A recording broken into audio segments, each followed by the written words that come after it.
E aí galera, tudo bem? Começando mais um Dirigindo Empresas, podcast que você ama, adora. Hoje, cara, eu tenho um convidado aqui que é pessoalmente especial para mim. E eu vou contar por quê, mas daqui a pouquinho, porque antes você vai ouvir a voz maravilhosa de Hannah Cooper falando dos nossos patrocinadores. Se você não mensura, não gerencia. A sede Zingini te ajuda a trazer indicadores e metas, conectando com o financeiro. Já imaginou ter controle da sua produção, seus processos, de layout e de toda a sua documentação? Una tudo isso através dos nossos procedimentos e sinta a diferença no bolso. Chame nosso amigo Renan através dos links na bio que ele te ajuda. Venda Simples. Ensinamos vendas para pessoas e empresas. Somos uma consultoria apaixonada em vendas e somos especializados para estruturar seu setor comercial. Fale com o Vinícius nos links na bio e aprenda a vender cada vez mais. Já pensou em ter sua empresa nos melhores endereços do Brasil? Não perca mais tempo e energia com a burocracia. Escritório Virtual Brasil. Juntos, construiremos um futuro de sucesso para o seu negócio. Você teve a ideia? A gente ajuda a fazer dar certo. W Suzuki Consultoria. Quer levar sua empresa para outro patamar? Conheça nosso plano de 5 anos em 5 meses para levar sua empresa para outro estágio. Vamos te auxiliar a estruturar os setores da empresa, fazendo com que tudo funcione de forma bem encaixada e trabalhada para que você cresça cada vez mais. Quem disse que a autoridade não pode ser cativante, segura, criativa e bem-humorada? Precisando de uma locução para divulgar o seu negócio? De serviços de dublagem ou voice-over para traduzir algo para nossa língua? De voz original para sua animação? Ou narração para o seu audiolivro, documentário ou qualquer outro projeto? Contrate eu mesma! Sou a Hannah Cooper, profissional da voz. A sua empresa precisa impactar, transmitir uma ideia, uma missão, um DNA. Vamos fazer isso juntos da melhor forma possível? Meus contatos também estão no link na bio. Voltemos e agora vamos para o nosso bate-papo tão esperado e eu apresento-lhes Luiz Henrique Paganotti. Luiz Henrique é duro, hein? Fala, pai, o que você precisa? Luiz Henrique. Pega o meu Yakult. Cara, muito obrigado por ter vindo. Eu que agradeço, mano. Cara, eu sei que se eu ficar 1 hora com você aqui conversando, eu já vou ter visto mais você do que a sua esposa, por exemplo. É provável que sim. De tanto que o cara é cobiçado. Obrigado mesmo. Significa muito pra mim tá conversando com você aqui. A gente vai desenrolar bem, né? Luiz é um brotheraço meu. A gente vai comentar um pouquinho aqui das nossas origens, né? Mas acho que o que mais importa aqui, que eu gosto de falar, é que ele é o culpado né, da escolha do momento de vida de consultor. Então foi uma inspiração para mim. Né? Espero que no decorrer dessa conversa eu não me arrependa disso. Mas ele é uma inspiração para eu ser consultor hoje e eu agradeço muito por ele, pelos puxões de orelha, pelas broncas, pelos parabéns, isso aí. Eu dei parabéns? Não, acho que não, eu só não. quis aliviar. Tá bom. Luiz, fala aí, cara, quer falar como é que a gente se conheceu? Você quer falar da sua história? O palco é seu. Cara, nem sei como é que a gente se conheceu direito. Eu sei que a gente tocou muitos anos, né? Numa banda. Foi. Então, a nossa vida acho que está conectada pela música, né? Acho que essa parte mais legal aí. Dividimos palco várias vezes, né? Você falou de palco. Foi. Mas foi o palco mesmo, literalmente, né? Literalmente é o palco. Falando de palco, cara, acho que nossos grandes papos profundos sobre a vida, sobre reflexão, via muito durante as viagens, né? Que a gente fazia. A gente ia de carro, a gente intitulou, né, o carro do Luiz de Batmóvel, né? Pelo tamanho e pela cor. Um sedã preto enorme. E aí a gente ia, às vezes, até revezando a direção, né? Para não ficar muito cansativo, porque Sim. eram viagens longas, né? E começava com piadas e chegava aqui falando sobre a origem da Lua, da vida. Só nós dois acordados, né? O resto, todo O mundo resto desmaiado no banco todo de mundo trás. dormindo, né?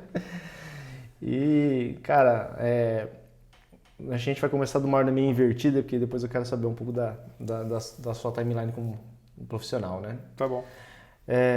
Mas na parte da música era interessante que foi o que nos uniu, mas falando até da parte profissional, onde que se conectou, a gente tinha o intuito de fazer um som de qualidade, né? Apesar da gente tocar para um público beneficente, a gente teve sempre esse compromisso de uma qualidade muito grande. E o engraçado é que a gente se encontrou e se chocou pelos mesmos motivos, né? Porque você vinha da qualidade de gravação, de estúdio, de ter que fazer um negócio bem feito e tal. E eu vinha com aquele olhar de palco, né? Do lado profissional mesmo, né? De ter vivido no bastidor da música e tudo mais. E nessa construção do disco, do show, né? A gente chegou a fazer um show para, quantas? 200 pessoas? Acho que é até mais, né? Até O Teatro mais. Elis Regina tava cheio e tal. Acho que tinha umas 300 pessoas. Acredito que sim. Então a gente lotou um teatro, né? Com música autoral, né? Super nichada, rock. Então foi um marco muito grande, assim, né? Isso aquilo ali foi aquele checklist da vida, assim, você pode botar um check pode ali, tá né? lá, Esse tá lá. foi feito, né? E para chegar nesse resultado, teve muitas mãos e muito debate, né? E aí, quando a gente começou a se conectar nessa questão há quem diga que é uma chatice, né? Mas talvez um perfeccionismo, Sim. a busca pela excelência, né? de trabalhar um negócio bem feito, bem produzido. Então a gente, assim, dando um contexto para a galera, né? A gente chegava a ver posição do palco, onde que ficar exatamente os amplificadores, a ordem das músicas num formato de contar uma história, né? Teve uma passagem, uma saga do vestuário, né? Sim. Da gente vestir, né? Um personagem mesmo em cima do palco, né? Até brincava que ninguém queria assistir alguém que é normal, né? Tem que ser uma pessoa diferente, né? Eu acho que isso é uma coisa que marcou muito, né, dessa fase aí. Total, mano. Total. Cara, eu acho que assim, a banda sempre foi um objetivo pra mim, assim, muito claro, e eu acho que tinha a ver com o posicionamento, saca? Quando a gente começa a desenvolver todas essas paradinhas aí, que na verdade são expressões, né, da marca que a banda tinha uma clareza de segmentação, né? A gente queria tocar para esse público, para passar essa mensagem, então tinha um posicionamento claro, né? Então, acho que as discordâncias estavam sobre como fazer algumas coisas, mas tinham uma sintonia sobre, cara, a gente está indo para o mesmo lugar, a gente sabe que posicionamento e a gente quer atingir aquele público, né? Você tinha uma visão, eu tinha outra, o Will tinha outra, não falava, mas tinha outra, e assim por diante, né? Se ele estiver vendo de alguma forma aí, beijo, Will, Nath, Marcelão e todo mundo que passou, o Dani e tal. Mas é isso, cara, eu acho que tinha esse lance de, a gente tem clareza do que quer fazer e esse perfeccionismo tem a ver um pouco com a essência, né? Eu sou, desde qualquer coisa que eu faço, cara, eu quero fazer o melhor possível. Não quer dizer que seja o melhor, mas dentro do que você vê. Mas dentro do que eu tenho de recurso, o melhor. Então, gravar, precisava ser o melhor, estar no palco precisava ser o melhor. Acho que a gente fez um trabalho bom, de qualidade, né, dentro do que a gente tinha. Mas acho que tem a ver com isso, né? Já que o tema é negócios e empresas e tal, né? É um brand, né? Foi uma coisa que você me ensinou muito, muito, muito mesmo. E hoje, né, quando eu começo a revisitar, alguém me pergunta assim, nossa, mas você tem uma facilidade para fazer vídeo, você tem uma facilidade para colocar sua marca, coloca o logotipo em tudo, né? E aí quando eu começo a buscar de onde que veio isso, eu falo, cara, um clipe que a gente foi gravar, que você toca a mesma música sem estar ligado à guitarra, né? Só simulando, tipo, 15 vezes, para o cara gravar alguns takes de segundos. Né? E na hora que você vê o resultado final, com a iluminação, com a edição e tudo mais, você fala, é assim que faz um vídeo? Parecia que era só tocar uma vez, gravou, tá tudo certo, né? Sim. E falando da marca, do posicionamento que você comentou, eu tenho até hoje uma pasta e ela chama assim Dicas de Ouro do Luiz. Ela tem esse nome ainda. que é um conteúdo que você tinha da época que você dava aula em universidade, né? Sim. E você compartilhou comigo umas coisas suas, né? Mas voltada do ensino. E falava, cara, estuda isso aí. Estuda isso aí que é importante. O pessoal não achar que eu sou tão velho é no Drive isso, né? Só pra ficar uma pasta de papel, não é, né? Aquelas que é enroladinha assim, com... Não. Espiral. Não, não é tão longe assim. Tá né? bom, que bom. Não faz tanto tempo, né? Cara, tem muita dica, muita coisa que eu peguei dessa sua visão do marketing, né? E aí, emendando a origem, a questão profissional, né? Fala um pouquinho aí para quem não te conhece, né? A sua jornada aí profissional, né? Acho que é uma história muito inspiradora para mim, pelo menos. Legal. Quem não me conhece, que é todo mundo, prazer. Meu nome é Luiz. Cara, assim, eu trilhei um caminho meio esperado da minha geração, assim, né? Que era a geração de ser um executivo de empresa. A minha geração, eu tenho 41 anos, é uma geração que foi meio que preparada para ser multidisciplinar, para ser, entre aspas, bom em tudo, né? Eu me lembro das entrevistas de emprego lá no passado, tinha que manjar de tudo, todas as línguas, todos os softwares, todas as habilidades, assim, era, mano, o job description gigante, e impossível, né? Até que a galera percebeu que não era factível que isso rolasse, mas eu sou dessa geração. Então eu trilhei o caminho de ser um executivo, foi o que eu fiz durante muitos anos. Então trabalhei em empresas, fui gerente, diretor, CMO, CEO, essas palavras tudo aí, até eu me cansar. Né? Então eu cheguei nesse ponto do cansaço, de não aguentar mais. Mas eu trilhei e, cara, tive fiquei dentro de empresas grandes, empresas com processos institucionais. Franquias, né? Dirigi franquia, dirigi área de marketing, entrei no mundo do digital, aí operei uma indústria com franquia e eu vivi essas experiências todas. Mas eu trilhei esse caminho até empreender meio que dentro de um padrãozinho esperado, assim, do que eu fui formado para ser, né? Sim. Estudei no Mackenzie, fiz GV, fiz SPM, assim, tudo... Manual, né? Manual, exatamente, cara. Depois eu despiroquei, aí fui esculhambar um pouco, mas até lá foi um bom menino, né? Foi um bom menino. Legal, cara. É engraçado que a naturalidade que você fala da sua vivência, né? Quem olha de fora fala, o cara já foi CMO, já foi CEO. Ok. Mas é com essa naturalidade que você encara, né? Você sempre falou dessa mesma forma. Sim, cara. Eu não acredito em cargo, não acredito em letra, não acredito em nada disso. Não acredito mesmo, de verdade. Não é conversa fiada, sabe? Assim, eu vivi essas experiências, achava que o caminho que eu estava trilhando era o melhor caminho, como eu acho que de alguma forma me forjou, né? Eu ser quem eu sou hoje. Mas eu nunca me envaideci por esse negócio, né? Nunca fiquei postando em LinkedIn, essas coisas. Eu sou low profile pra caramba nesse negócio, né? É mesmo. E sempre também orientei a galera que trabalhou comigo que isso nunca servia para nada. Porque, de fato, dentro de uma empresa, quando você chega no quarentão como eu, assim, e você, que estagna, né? Se você não consegue subir mais, teu cargo não serve para nada, cara. Aí, é verdade. Né? Aí o pessoal faz um layoff, que agora é um nome bonito para te mandar embora, né? Faz um layoff, e aí no layoff você vai pro mercado, 40, 50, e ninguém quer mais te contratar. Tá, e aí, cara? O que serviu o teu cargo? Cargos altíssimos, né? Uma carreira brilhante. Pois é, não serve pra nada. Então, eu sempre curti mais a ideia de estar em lugares onde as experiências eram muito legais, onde eu poderia aprender bastante, né? Estar do lado de gente legal. Então, isso é uma coisa que eu sempre falo pra galera que trabalha comigo. Fique do lado de gente boa. Cara, esse é o lance, assim. Não precisa você estar em grande empresa, você não precisa estar... Cara, qualquer lugar que você tiver, se conecte e converse com quem pode te ensinar. Eu acho que esse é um aprendizado, assim, bem sintético do como foi minha carreira, assim, sabe? Legal. Da tia do café e, lógico, até um presidente que não é tão legal assim, mas que também te ensina coisas que você pode levar, entendeu? Sim. E ter a mente aberta para o aprendizado, né? Essa humildade, ela é mega importante, né, cara? E teve uns pontos, cara, não vai ter como eu falar isso, cara. Se meus clientes, né, os caras que eu atendo, eles acham que eu sou duro, às vezes, incisivo, né? Falo, pô, cara, você tem que mexer nisso aí, eu mexo numa ferida, a culpa é dele.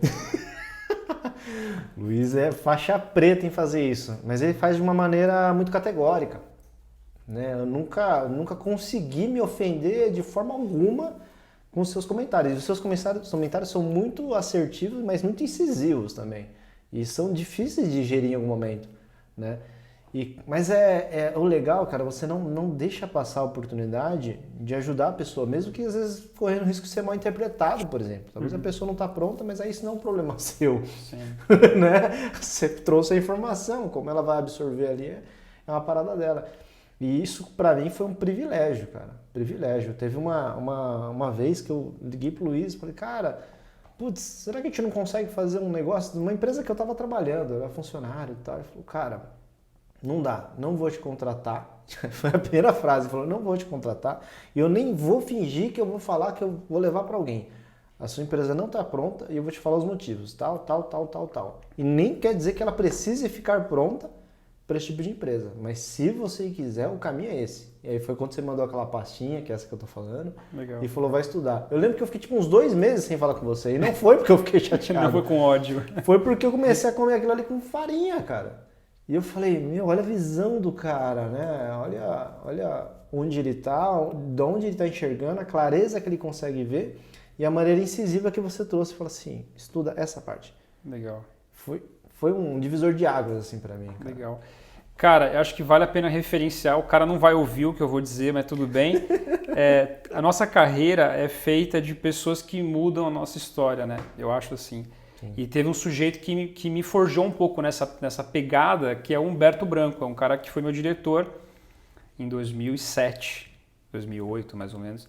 Que é um sujeito que, se você acha que eu sou duro, mano, você era um cara assim, ó, eu mandava apresentação pra ele de uma coisa, ele sentava, assim, metros de mim, falava, Humberto, mandei aí, cara. Aí ele falou, beleza. Ele me chamava de Luigi também, coincidentemente. Beleza, Luigi? Aí, eu juro por Deus, cara, eu falei assim, vou tomar uma água pra ir lá, né? Quando eu movimentava a cadeira aqui, ele falava assim, chega aí. Aí eu... Nossa... ia lá devagar, assustado, né, cara? Chegava na mesa dele e falou assim, pô, achei legal, slide 14, precisa mudar isso. Slide 18, acho que a gente tem que... Aí eu, cara, como ele leu isso tão rápido assim, cara. E aí, meu, já forjou assim do tipo, mano, você tem que ir muito preparado para falar com esse sujeito. E aí depois, quando ele começou a me exigir mais, subir a régua cada vez mais, né? E eu sou um anjo perto dele, né? Ah, entendi. Sou um santo, cara. Ele falava assim, mandava um negócio e falou assim, cara, volta pra sua mesa lá e quando tiver tudo certo você vem falar comigo. Era assim. Ou veja bem é o... né? Veja bem. Na verdade não, vem aqui seguro, cara. Então o meu orgulho, né, que eu falava assim, cara, quando eu entrar na mesa desse sujeito, na sala desse sujeito, eu vou acabar com ele. Então eu vinha muito preparado para dar essa resposta para ele. Então eu acho que ele me forjou a crescer, dar cada vez melhor. Eu já era assim, minha essência é assim, sim, naturalmente. Mas ele me ajudou, né? E ele era um cara que tinha essa pegada pragmática. Assim. Senta aí, meu, deixa eu te falar uma parada. Aí, pá. Então acho que eu também aprendi muito, bebi muito dessa água do Humberto. Assim. Um cara muito genial. Eu sou um cara normal. Ele é muito genial mesmo, assim. Um cara muito inteligente. Isso me ensinou bastante. Então eu acho isso, velho. Eu acho que tem... essa sorte que a gente vai dando na vida de cruzar com pessoas que fazem a diferença, assim, sabe? Cara, muito legal. Você foi contando a história, eu falei, tô fazendo muita coisa, tô fazendo faz sentido. Associação, né? Mas tem uma parada que você falou que acho que vale referenciar, na hora que a gente escreve o propósito da Fazedoria, que é a empresa que eu estou atuando hoje como consultor, entre aspas, porque é um contraponto que eu faço, né, com a consultoria, a gente diz assim, algo parecido com isso, assim, a gente nunca vai dizer o que o cliente quer ouvir. Sempre o que ele precisa ouvir. Nunca o que ele quer. Então a gente está com uma proposta agora para entregar para um cliente lá. Excelente. O cara fala assim, eu quero fazer SEO. Aí, tá bom, cara, mas assim, os tempos de hoje, SEO é um método lá de busca orgânica, né, dentro do Google. Tá, mas se você não fizer mídia paga, cara, não vai adiantar para nada. Eu posso até vender um contrato de SEO, mas eu não posso fazer isso sem oferecer para o cara outras possibilidades e dizer, você não vai acertar 100% se você não fizer um mix de estratégia, né? Então a gente tem isso como premissa, cara. A gente perde contrato sempre por causa disso, perde cliente. Amigo. Invariavelmente. Amigo é mais difícil, né? Mas cliente quase sempre, cara, porque nem todo mundo tá afim de ouvir o que você quer dizer, né? Sim. E eu lembrava que a raiz do que eu vou falar agora tinha vindo disso, mas provavelmente veio, né, desses papos que a gente teve.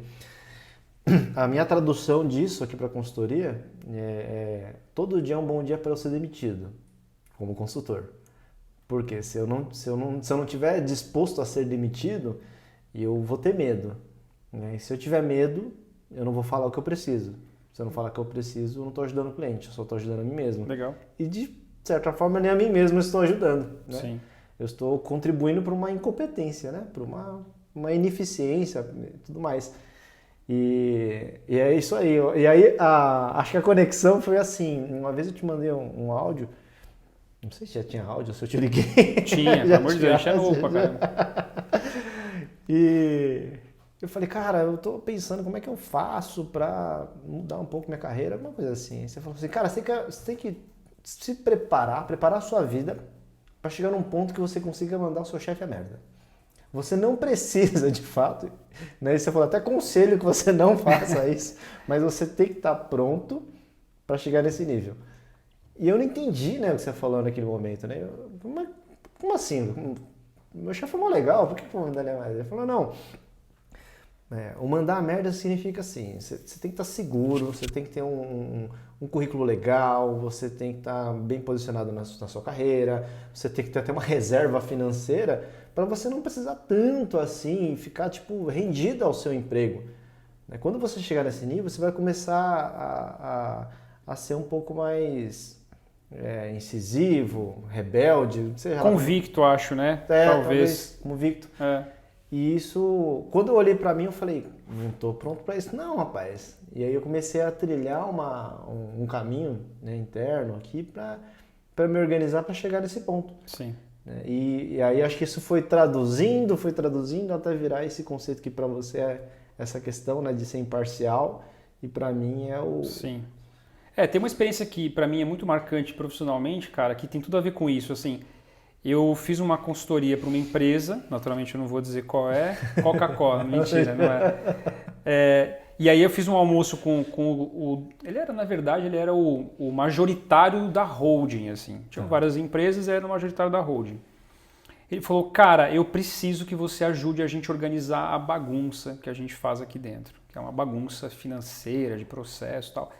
E aí ele me disse a seguinte frase, se você disser, por exemplo, que eu sou o problema, e você disser que eu tenho que sair fora e ficar 1 ano fora, eu vou sair. E aí eu ainda era inexperiente um pouco nessa época, porque eu acreditei nesse negócio. E aí, bom, comecei o trabalho e tal. Aí eu fiz um diagnóstico, acho que em 1 mês eu fiz um diagnóstico assim, bastante amplo. Tá. Aí já vou dar uma dica aí para todo mundo que quer trabalhar assim, não faça um diagnóstico rápido, é uma bobagem enorme. Mesmo que esteja certo, que tá tudo beleza. Você tem a certeza? Você tem a certeza, cara, não soa bem porque assim, a sensação que ele teve foi rápido demais. Como que eu não fiz antes? Como é que alguém em 1 mês faz um diagnóstico com coisas que eu não percebi? Então, foi uma ofensa ao ego, né? Então eu poderia ter sido mais estratégico nesse ponto. Mas quando eu disse algo parecido com, cara, você de fato atrapalha. Só que foi de um jeito muito sutil, muito, né, cara, de um jeito super tranquilo, assim, não foi como eu tô falando aqui agora. Entendi. Eu juro que não foi. Aí ele falou assim, você tá 200% errado.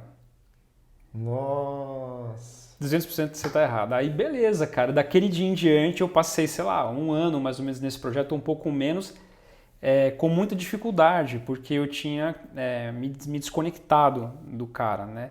Tanto porque eu não consegui fazer o meu melhor, porque ele não permitiu. Eu deveria ter feito isso do tipo, então eu vou embora, meu. Não então trabalhar. Beleza, vou embora. Eu não fiz porque a gente vem de origem classe média, né? Então a gente não está deitado em dinheiro, então precisa do dinheiro, não é isso? Então você tem que estar lá ralando e tal. Mas daí tem um outro momento nessa mesma experiência em que esse mesmo cara bypassa, me atravessa num determinado processo, tirando a minha autoridade de trabalho. Aí, para mim, aquilo foi um valor determinante. Entendi. Né? Eu falei, sabe, beleza. Então, ele cruzou uma linha que não Aí cruzou a linha. Aí eu falei assim, não, beleza, cara, tá tudo bem, toca a empresa como você achar melhor, eu vou embora. E ele não acreditava, porque ele falou assim, cara, imagina, Luiz, não, é que, pô, a gente vai se acertar, você toca outra frente, tem um monte de coisa para fazer aqui, você é bom, blá, blá. eu entendi, cara, mas assim, eu não tô afim, toca como você preferir e fui embora. E fui embora assim, desse jeito, sem nada dessas coisas bonitas que eu te falei aí que precisava ter. Sei. Por outro lado, eu tinha uma crença muito grande nesse jeito de trabalhar. E aí, 2 meses depois, eu estava com um contrato no hospital e daí para frente minha carreira alavancou. Né? Então, mas é muito simbólico esses aprendizados para mim, assim, sabe, cara? Acho que as coisas que a gente fala hoje, escreve nos PowerPoints lá, tem a ver com as vivências práticas, né, meu? E aí você fala do PowerPoint, né? Você monta eu tive acesso, não sei se é a última versão, né? Mas em algum momento você mandou uma apresentação da tua empresa e, cara, não tem... Algumas partes tem texto, mas algumas partes são muito assertivas, são frases, assim, né? E se você pegar alguma das frases que você escreve lá, né? Você com seu sócio e tudo mais, é uma frase, ela tem 2 linhas, mas você começar a analisar palavra por palavra, você fala que tem um significado cada palavra que ele escolheu para colocar no propósito, para colocar Sem dúvida. a questão da fazedoria, é um outro termo aí, ó, que para mim foi super novidade, né? E você me exemplificou através até do seu trabalho. Você falou, cara, lá a gente faz a consultoria e faz a fazedoria. E aí eu já não entendi de novo, né? Eu falei, tá, Luiz, você pode explicar, né? Translate, please. Falou, cara, a consultoria você vai lá e enxerga caminhos, né? Faz sugestões do que o cara deveria fazer, mas você não põe a mão, né? Agora a fazedoria fala, dá licença um pouquinho, fica um pouquinho pra lá. E aí você senta a mão na massa e faz o negócio acontecer. Total, Né? É muito isso, cara. Assim, primeiro fazer uma referência em rede nacional, nós estamos ao vivo com milhões de pessoas assistindo, Isso. que o Nizam Anais criou um negócio dele chamado A Fazedoria. É mesmo. Cara, a gente até brincou com isso no Instagram, fizemos marcamos ele lá e tal. É um nome muito legal porque ele diz muita coisa sobre o jeito que a gente pensa e o jeito que a gente trabalha, né? Então, assim, consultoria, cara, consultoria a gente brinca do diga não à PowerPointeria. Nossa. Né? O cara vem com um PowerPoint que ele usou para milhares de cases atrás e fala, meu, te vira aí. A gente não, tudo que a gente implementa apesar de ter um cara da TI que não manda o relatório, né? Apesar do dono ainda estar inseguro com certas coisas, utilizando os recursos que ele tem. Se o CRM ele pode pagar, a gente faz, se não pode pagar no Excel. Faz acontecer com o tempo. E faz acontecer, porque a lógica é resultado, né? E o indicador. Quais indicadores a gente vai olhar? Porque isso, cara, áreas de marketing é uma área muito ingrata. É uma área subjetiva. Eu posso olhar para o teu logotipo, achar bonito ou feio, achar que a cor é legal ou não é. É minha interpretação, meu repertório. Aí você vai me dizer o seguinte, então, velho, não interessa, eu estou fazendo um resultado de engajamento tal, estou com tantos seguidores, imprimi meu anúncio para tantas pessoas, você vai discutir o quê? Então, sempre que a gente vende, é uma venda mais difícil essa, porque você tem que educar o cliente antes de assinar o contrato, é de falar, cara, não me cobre se o KV vai ser da cor A ou B, você não vai aprovar. Não, mas é minha empresa. Eu entendi que a sua empresa, você não vai aprovar. A gente vai fazer o melhor para a sua empresa. Você vai confiar, nós vamos validar um conceito e em cima disso todo o desdobramento, adaptação de arte, você não vai aprovar. Isso é muito assustador, né? Para quem está do outro lado, assim, cara, mas minha empresa eu preciso ver tudo. Não, você não precisa ver tudo. Nós vamos fazer uma agenda onde com alguma frequência a gente vê certos indicadores. E é isso. Do resto você não vai mais ver nada. Mas você precisa explicar para ele o que é indicadores antes? Ah, não? Precisa. Indicador, cara, é um paradigma ferrado, assim, porque... Todo mundo fala que tem, mas poucos sabem o que é, né? A minoria não tem, a maioria não tem, e quem tem muitos a ponto de não conseguir usar. Não identificar, não chega numa empresa e fala assim, indicador, a gente tem uma porrada, e abre aí, ô Douglas, abre o RP pra gente ver aí. Aí não tem um indicador. E tem uma experiência legal sobre isso que tem tudo a ver, que é assim... Cara, a gente não consegue enxergar nada da empresa. Eu queria uma tela, eu queria um relatório. Tá bom. Mas nunca, são 20 anos de empresa, nunca ninguém fez. Tá bom. Cadê o contato do cara da TI? Assim, é o Jefferson, perfeitamente. Jefferson, é o seguinte, eu preciso de um CSV com as colunas. Tá. Falou, moleza, à tarde tá na sua mão. Nossa. Show. Aí peguei o SSV do cara, fiz uma tabela dinâmica no Excel, montei uma carinha mais bonitinha do Excel. Dashboard. Aí tinha várias telinhas legais, os indicadores todos, meta, realizado, percentual.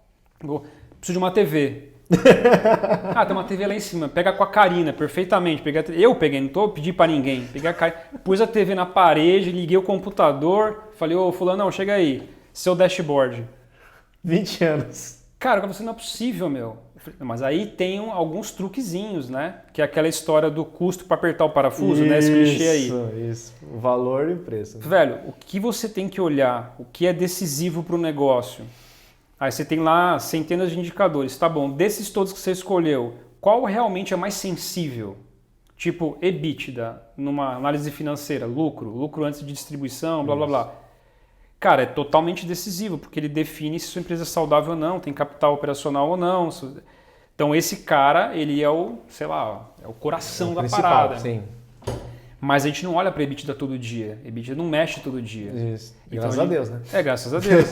Então você olha mensalmente. Tá bom, então tem uma agenda de trabalho mensal para ver isso aí. Para olhar o EBITDA. Show. Mas se tiver indicador diário, por exemplo. Vendas, por exemplo. O cara que tem lá funil de venda, o cara tem que produzir, blá, blá, blá. Todo. De manhã, ô Aline, quantos contatos você vai fazer hoje? Sua meta é de 20. Chega no final do dia, é isso. Quanto você fez? Qual a conversão? É outro indicador, outro tipo de análise. Então, criar essa cultura é muito difícil. Mas a parte mais difícil é a próxima etapa, que é fazer essa rotina não se perder. Porque, beleza, a galera gosta, acha legal. No começo é um auê, né? É lindo, tem um painel, pô, aí vem visita, os caras falam, dá uma olhadinha aqui no nosso painel agora, temos um dashboard. Olha que bonito. Caramba, tá bom, passa um mês, cansa fazer. Aí você fala assim, é um trabalho do caramba. Mais fazer esse negócio. Mesma merda, mesma reunião, foi mal aí. Mesma reunião, tá bom. Só que é justamente aí mais uma das convicções nossas, né? PDCA, né? Lógica do PDCA. Isso. Rotina, gira, o PDCA... Melhora, evolui. Quando entra em rotina, o P do planejamento vira o S do standard. Aí você vira no padrão, SDCA. Aí roda de novo. E essa mentalidade que é alemã, que é dos japa e tal, que é a que eu acredito de trabalhar, né? Então tem outra coisa... Consistência, disciplina... Consistência, cadência, que a gente fala sempre isso, cara, é muito menos sobre ter insight. Ah, tive uma puta ideia, meu. Ontem, cara... Não é sobre isso. Que bom. É sobre disciplina.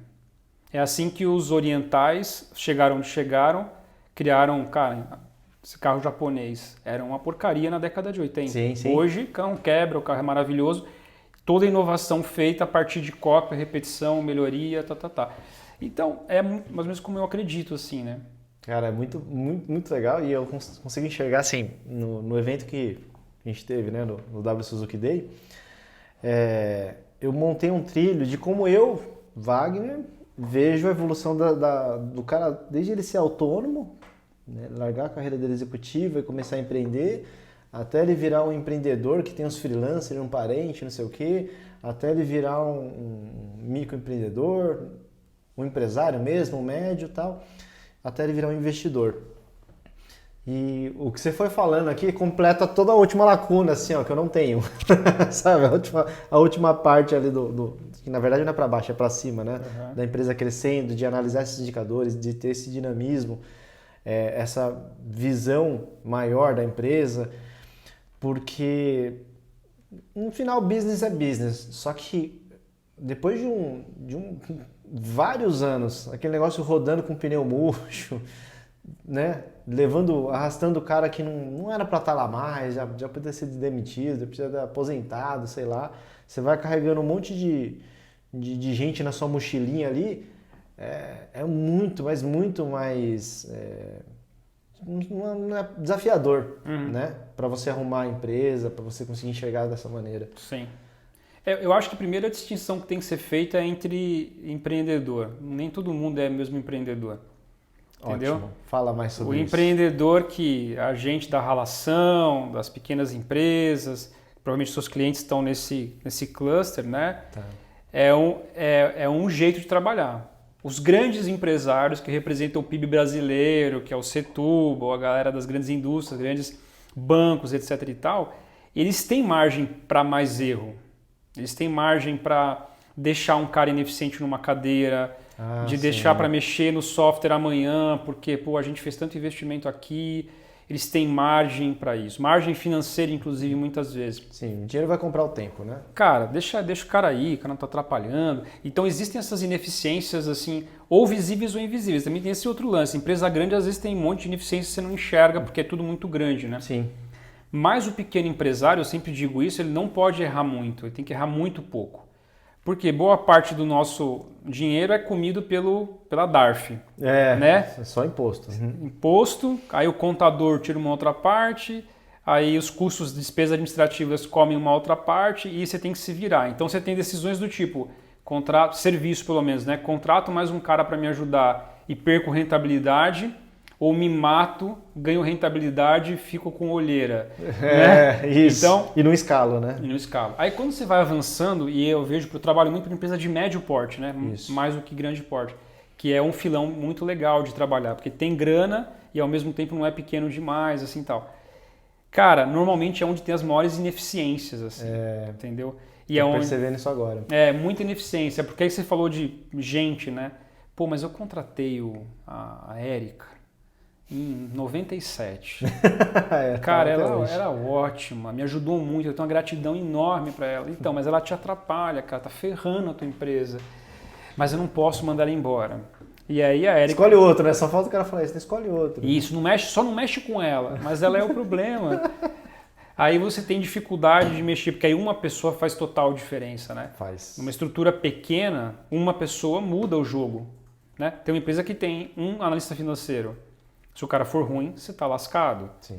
A maioria das empresas pequenas não tem RH, não tem marketing. Então, Então, não tem uma cadeira, né? Não é tem o uma próprio cadeira. dono ou é a agência direto com o dono? Alguém que faz múltiplas funções. Isso. O cara é financeiro, compra, é RH, é manutenção, é da cozinha, o cara é tudo. Isso. Tá. E aí se esse cara for ruim, o que vai acontecer? Então...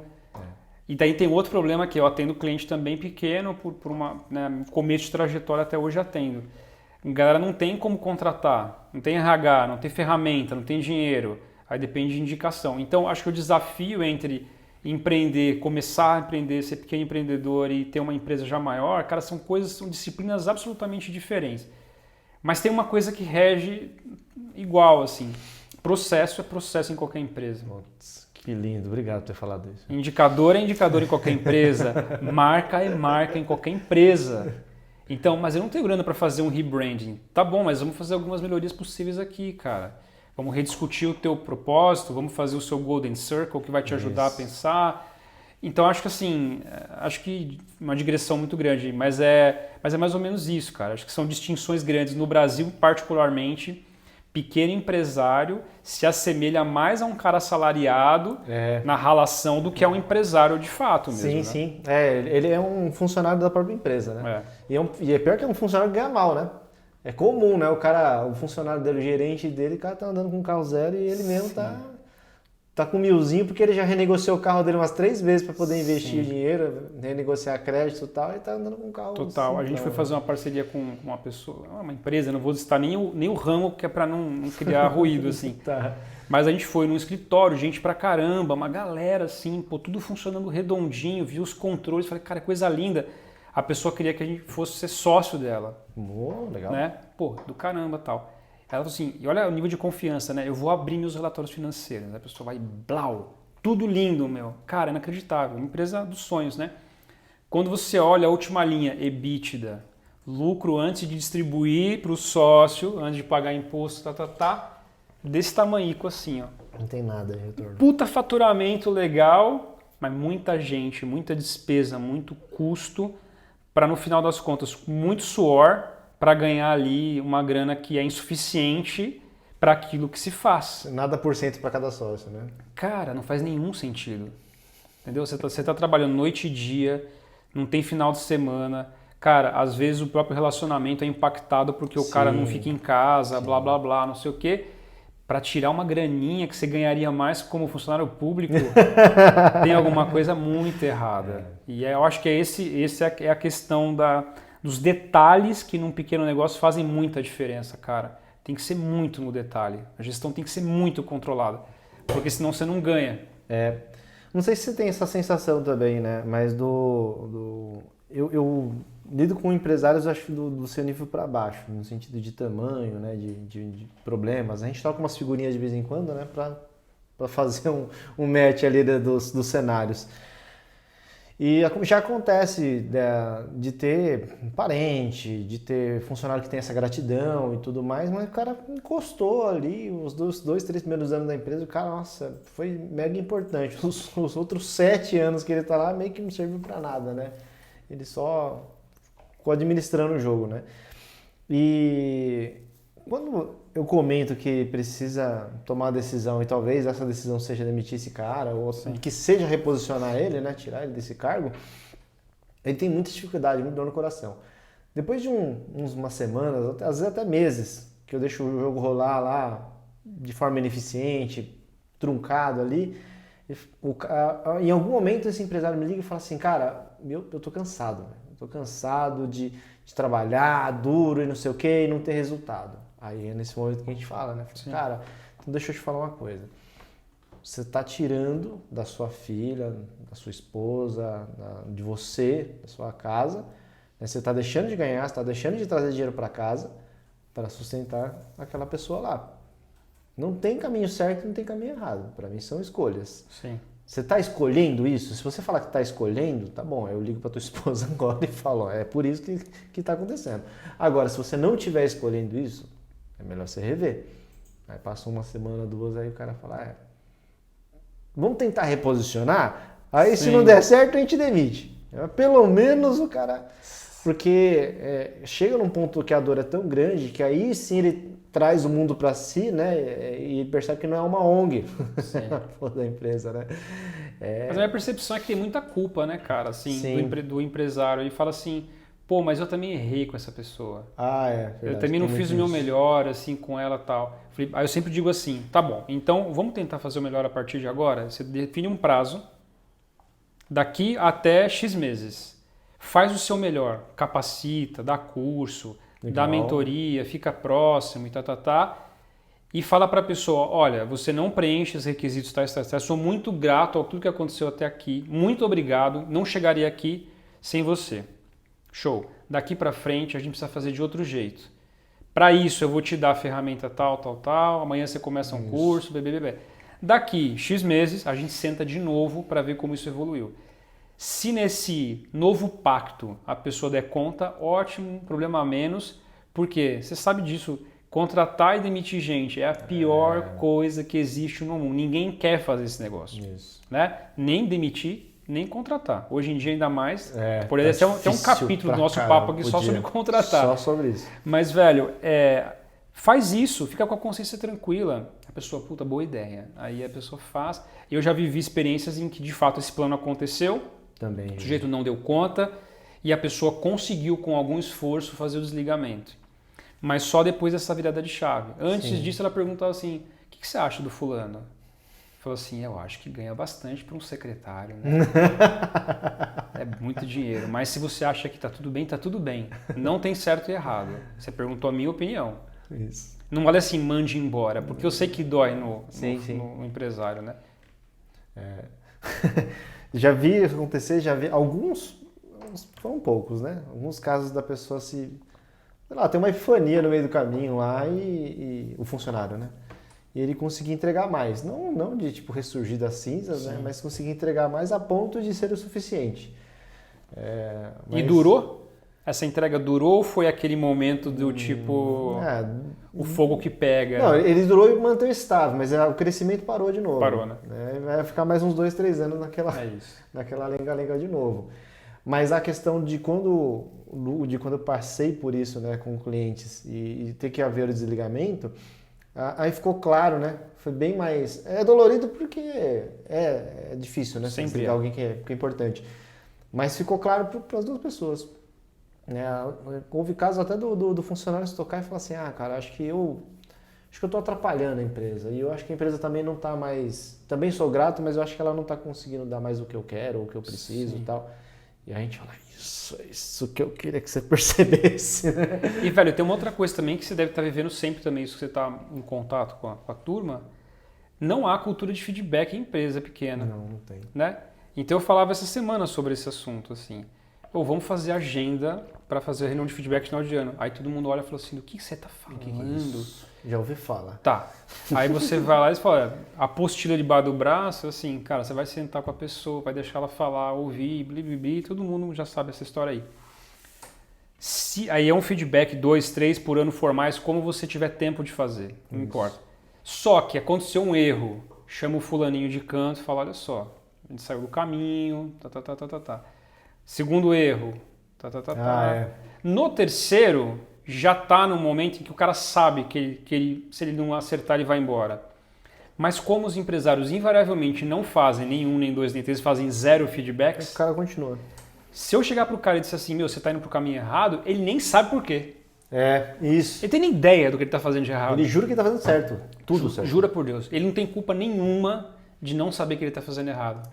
E isso é outra coisa que, mas eu sou pequeno. Cara, você é pequeno, você tem que fazer feedback, velho. Não custa nada fazer feedback. Não tem investimento. É o seu tempo, ouvido aberto, escuta ativa, como quiser chamar esse negócio, e conversar com franqueza. É a melhor ferramenta que tem para gerir RH. Sim. Entendeu? Mas as pessoas não fazem também, então dificulta todo o processo de rescisão depois, aí dá problema, processo. Eles não percebem nem que financeiramente esse é o caminho mais legal, mais importante. Porque tem empresário que ele também ali entende o feedback como ficar maciando o funcionário. Né? Tipo, eu vou ficar ouvindo o cara, velho. O cara tem que trabalhar, eu também tenho tanta coisa pra fazer, eu vou ficar conversando com o cara, né? Ficar tentando ouvir os problemas dele. Não, calma, não é isso. É que tem muita técnica nisso, né, mano? Então, pois bicho, você tem que fazer esse trabalho aqui, beleza? Você não tá fazendo isso e não tá fazendo isso, tudo bem? Eu vou te ajudar a fazer os dois. Vamos fazer junto? É isso. O cara faz ou não faz, e quando ele não faz, ele vai fazer assim, pô, o cara... claro. Me chamou. Não é para ficar elogiando de forma barata, né? Isso. Não, então é falta técnica também, eu acho que... E uma coisa que você comentou assim, você usou o termo lá na pequena empresa e tal, uma coisa que eu levo para minha empresa é a questão da proporcionalidade. Então, em algum momento, a minha empresa era eu, um tablet e meu carro, vivia no cliente. E em algum outro momento, fui eu, um tablet e uma sala no coworking. Inclusive, você foi lá uma vez, né? Quando eu fui pegar a sala do coworking assim, você já tem os móveis. Só que aí entra a questão daquilo que você já me ensinou há muito tempo, né? Que é a questão e a sua marca. Como é que você quer comunicar? Você quer que sua sala pareça uma sala de reunião comum? Ou você quer dar um pouco dar umas dicas para a pessoa de como você é, de como você trabalha, como você pensa? E aí eu entrei em contato com o dono do coworking, que é um parceiraço nosso aqui, e aí eu mudei a sala e tudo mais. E o que eu estava pensando naquele momento? Essa questão da proporcionalidade. Tá, se eu estou num coworking, naquele momento é porque eu não tinha o dinheiro suficiente para montar a minha sala, a minha empresa e colocar 10 funcionários dentro. Ok, mas quando eu estiver nesse nível, eu vou ter que comprar 10 cadeiras, vou ter que comprar 10 mesas, 10 computadores. Ué, qual que é a diferença de eu ter que comprar uma cadeira, uma mesa, um computador? Se eu não tiver essa proporcionalidade de conseguir comprar agora, eu não vou ter lá na frente. Não é que assim, você tem que ter dinheiro, você tem que saber as coisas, mas é essa questão da proporção. Pô, se você é uma empresa que tem 2 funcionários, legal, você vai ficar menos tempo fazendo feedback porque você só tem 2 funcionários, mas você tem que fazer o feedback. Total. Pesquisa de clima. Em grandes empresas você precisa de um software de gerenciamento, toda uma equipe para produzir isso. Né? Quando você tem a técnica e você é pequeno, a análise de clima é você dar uma levantada no pescoço, dar uma olhadinha, ver como é que tá a galera, faz o seu relatóriozinho e vai fazendo um acompanhamento, né? Mas tem que ter. E entra isso aí. O nosso papel também é trazer essa técnica pro cara que também não é obrigado a... E de novo na disciplina, né? Porque assim, se você abandona, você consultor, você não fica mais pegando no pé, que é uma coisa que é o nosso trabalho na execução, dia. Pegar no pé. Aí você sai de cena, o cara deixa de fazer, porque é cansativo.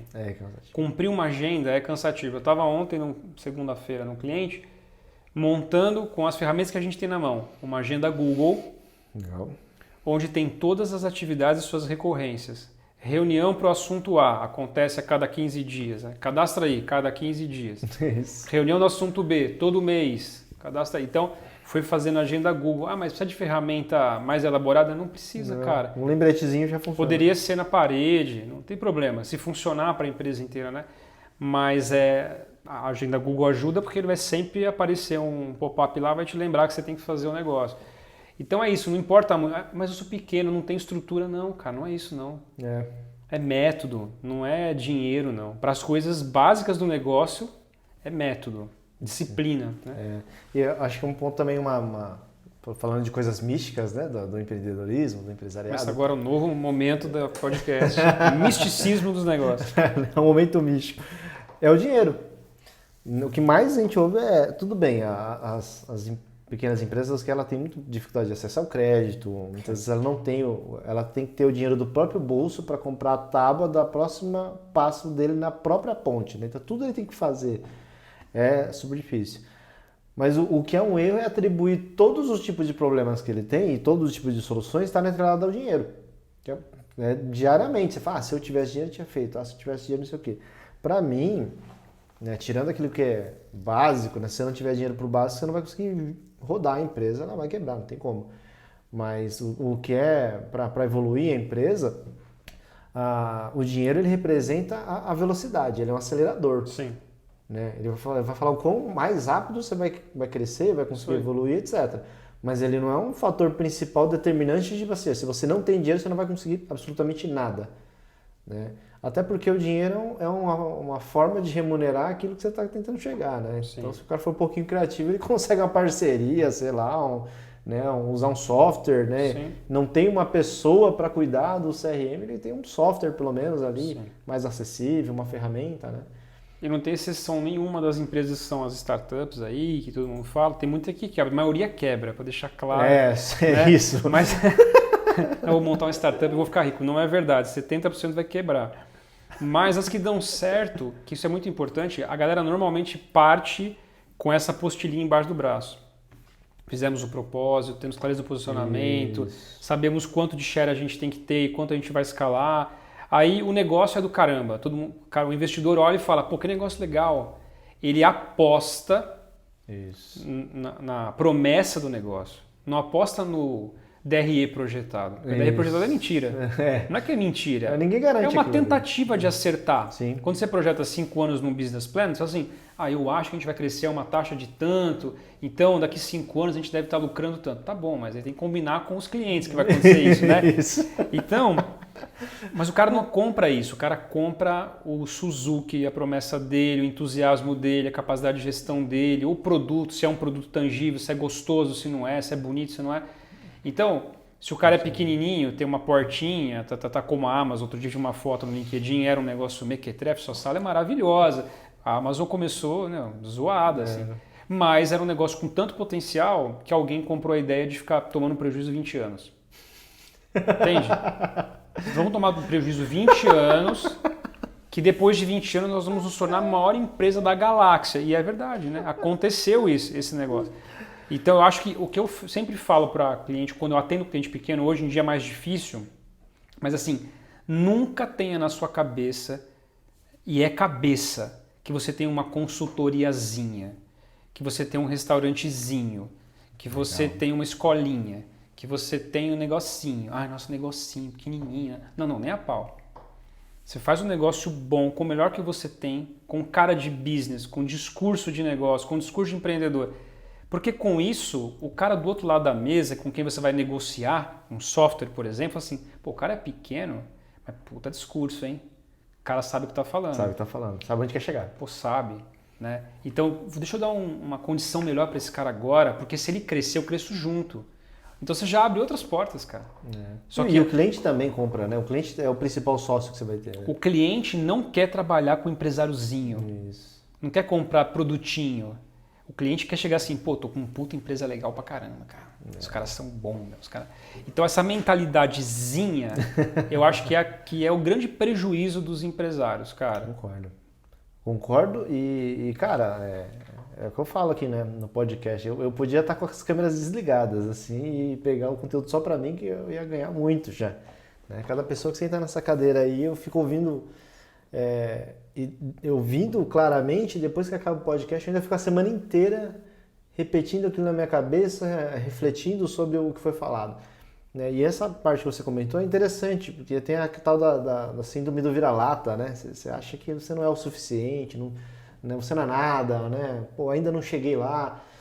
E se a gente deixa dominar isso dentro do nosso ser, tudo que a gente faz vira medíocre. E você é bom pra caramba, mas faz de maneira medíocre porque você já limitou ali na origem, já, né? Sem dúvida. E é uma coisa que eu, inclusive, venho trabalhando por um tempo já atrás. Hoje já tenho bem mais resolvido, né? Mas já ouvi boas broncas, vamos falar assim, boas incisões vindo até de clientes. Fala, cara, acho que você tinha que olhar um pouco mais no espelho às vezes.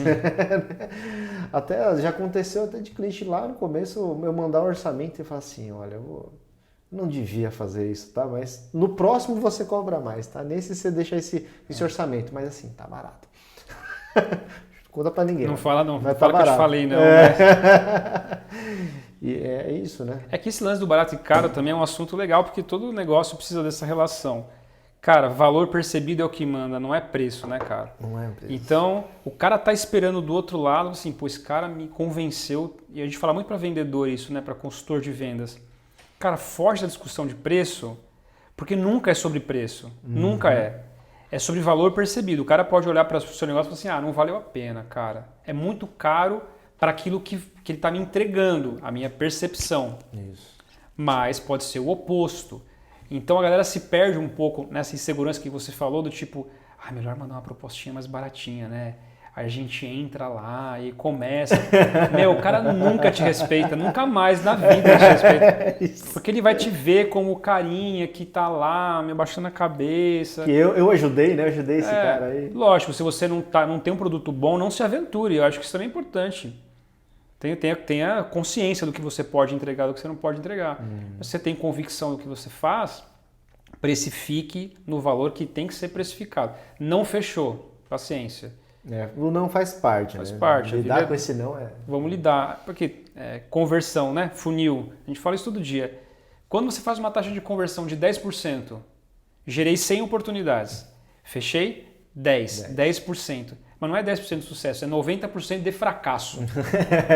Entendeu? É verdade. Quantas propostas você manda, com quantas pessoas você fala, toma não, agora não é hora, estou sem orçamento, veja bem, não é isso que eu pensava. Só porrada.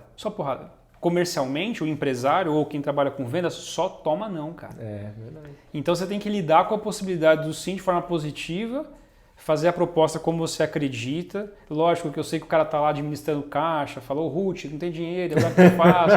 Né? Ruth também é bom. Ruth é ótimo. E o cara se desespera e aí começa a perder a origem, perder o posicionamento, perder o propósito. Por isso que quando a gente faz trabalho de rebranding, em parceria com outros parceiros lá, com agências e tal, a gente gruda na parede propósito, valores. Mas isso não é pro forma, não é aquela história do site antigo que tinha que ter. Depende quem faz. Sim. Depende muito quem está fazendo. Então a gente escreve valores do tipo assim, o que foi combinado vale mais do que está escrito. O que foi acordado vale mais do que está escrito. É super informal, assim, não tem um cuidado para que seja uma frase de site. Não. Mas é assim, velho. Isso significa que na prática você não precisa ficar mandando um e-mail para formalizar para não sei quem. Não, você não falou isso na reunião? Show, tá resolvido. A gente tá valendo. Isso significa o quê? Credibilidade, transparência, ética. Está debaixo de um pilar de valores, concorda? Sim. Mas a frase que expressa isso é permitimos os erros inéditos. Olha que frase do caramba. Olha, legal isso, hein? O que significa permitirmos os erros inéditos? Velho, aqui você vai poder errar. É inovação. Você vai poder errar, tá tudo bem errar. Inédito. Se você errar 2 vezes, vamos conversar. Entendeu? Vamos melhorar esse processo. Mas errar, você está fazendo um negócio novo, você está gravando um podcast, está se aventurando a fazer um negócio novo. Você vai errar algumas vezes até acertar a mão. Isso. Mas você não vai errar o mesmo erro várias e várias vezes, senão você não vai sair do lugar. Isso. Então, esse jeito de escrever também valor é um jeito legal das pessoas participarem da coisa. Né? Aquele momento que você pega e começa a repassar o site da sua empresa, assim, você fala, legal. Vou entrar depois. E quantas apresentações você recebe na sua vida, né? Sim. Que todo mundo escreveu meio mecanicamente. Outro dia eu mandei uma proposta, escrevi assim para a pessoa do outro lado. Eu sei que você recebe um monte de apresentação que é tudo igual, Mas, cara, eu juro por Deus que eu fiz com muito carinho. Se você tiver tempo, dá uma lida, porque é a essência do que eu faço. Excelente. A pessoa deu risada, achou divertido e tal. Mas assim, cara, tipo, de tentar botar o holofote pra ela ler aquilo que eu quero que ela leia. Sim, e humanizado, né? Você falou como ser humano, né? Ser humano. Cara, você quer ver o valor? Eu escrevo já no slide. Você quer ver o valor? Tá no slide 17. Entendeu? Vai pro slide 17 já realiza a sua ansiedade. Depois você volta. Depois você volta e lê. E vê o porquê custa esse é o valor, né? É isso. Excelente, cara. Velho, não tem nem palavras para agradecer, cara. Muito bom o papo. Sempre é bom, sempre é muito produtivo. Eu só estou estranhando um pouco porque durante um bom tempo nossas ideias foram muito contrapostas e complementares no final de muito debate. Sim. Né? E estar no momento que eu estou conseguindo entender um pouco mais do que você fala sem debater, eu estou me sentindo até orgulhoso de mim mesmo. Possivelmente nós dois não estamos tão teimosos assim, mais velho, né? Menos sisudos. Cabelos brancos, barbas brancas. Faz diferença, né? A gente começou a descobrir que a verdade é um ponto de vista, muitas vezes, né? Mas eu acho que tem esse lance assim, do perfeccionismo que você colocou lá no começo, né?